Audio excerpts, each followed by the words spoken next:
Hallo und herzlich willkommen bei Learn German with Ben. In diesem Video sprechen wir über untrennbare Verben. Am Ende des Videos habt ihr gelernt, was untrennbare Verben sind, könnt sie im Präsens konjugieren und wisst, wie ihr im Präsens sowie Perfekt Sätze bildet. Schließlich zeige ich euch noch Verben, die zwei Präfixe besitzen. Denkt daran, dass meine Videos über Untertitel verfügen.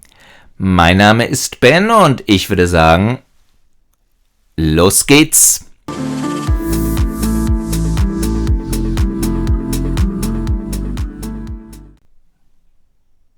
Wo ist mein Handy? Ich suche mein Handy. Um zu verstehen, was untrennbare Verben sind, sehen wir uns das regelmäßige Verb suchen genauer an. Fügen wir dem Verb suchen das Präfix be hinzu, wird daraus das Verb besuchen. Fügen wir dem Verb suchen dagegen das Präfix auf hinzu, wird daraus das Verb aufsuchen. Das Verb besuchen konjugiert ihr wie folgt. Ich besuche, du besuchst, er sie es besucht, wir besuchen, ihr besucht, sie und sie besuchen. Besuchen ist ein untrennbares Verb, weil das Präfix be in der Konjugation und Satzbildung nicht vom Stammverb suchen getrennt wird. Bei dem Verb aufsuchen ist das anders. Dies konjugiert ihr so. Ich suche auf, du suchst auf, er sie es sucht auf, wir suchen auf, ihr sucht auf, sie und sie suchen auf. Aufsuchen ist ein trennbares Verb. Das trennbare Präfix auf wird in der Konjugation und Satzbildung von dem Stammverb suchen getrennt. Sehen wir uns das an zwei Beispielen im Präsens genauer an. Peter besucht seine Tante. Das Verb besuchen steht in der konjugierten Form an zweiter Position des Satzes. Dagegen das Verb aufsuchen. Peter sucht einen Arzt auf. Das Stammverb suchen steht in der konjugierten Form an der zweiten Position des Satzes und das trennbare Präfix auf am Satzende. Auch bei der Perfektbildung müsst ihr einiges beachten. Der Satz Peter besucht seine Tante heißt im Perfekt Peter hat seine Tante besucht.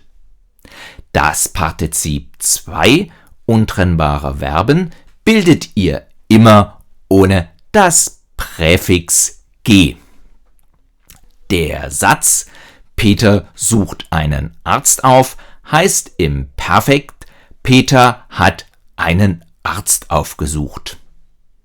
Das Partizip 2 trennbare Verben bildet ihr immer mit dem Präfix ge zwischen dem trennbaren Präfix, in diesem Fall auf, und dem Stammverb, in diesem Fall sucht. Sicher fragt ihr euch, welche Präfixe untrennbar sind. Dies sind die Präfixe ge, be, zer, ver, ent, er, re, de, des, dis, in, miss, fehl und hinter. Puh! Und mein Handy habe ich übrigens auch gefunden. Jetzt möchte ich euch noch Verben vorstellen, die über zwei Präfixe verfügen. Hier gibt es insgesamt 3 Regeln. Besitzt ein Verb zwei trennbare Präfixe, ist es ein trennbares Verb. Hierzu zählt zum Beispiel das Verb daherreden. Peter redet viel dummes Zeug daher. Besitzt ein Verb ein trennbares, gefolgt von einem untrennbaren Präfix, ist es auch ein trennbares Verb. Deutsch verlangt mir viel Mühe ab.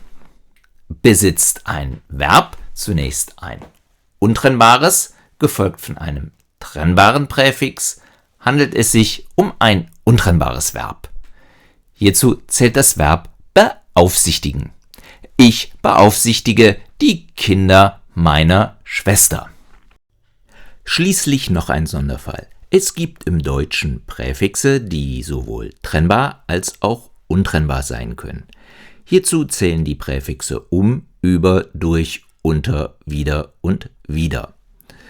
Ob die Präfixe zu einem trennbaren oder untrennbaren Verb gehören, hängt von der Bedeutung des Verbes ab.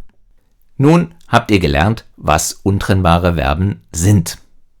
Dem regelmäßigen oder unregelmäßigen Verb wird ein Präfix vorangestellt, welches du bei der Konjugation nicht veränderst.